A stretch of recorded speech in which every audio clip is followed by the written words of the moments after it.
यहाँ देख गंगा धरती में नहीं आ रही सोहर।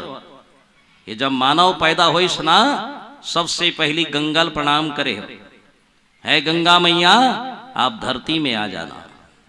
बोलो गंगा मैया की गंगा काला साफ करते गंगा तन पवित्र तीरथ करे मन पवित्र हो ज्ञान धन पवित्र जब होता है दिए किसी को दान।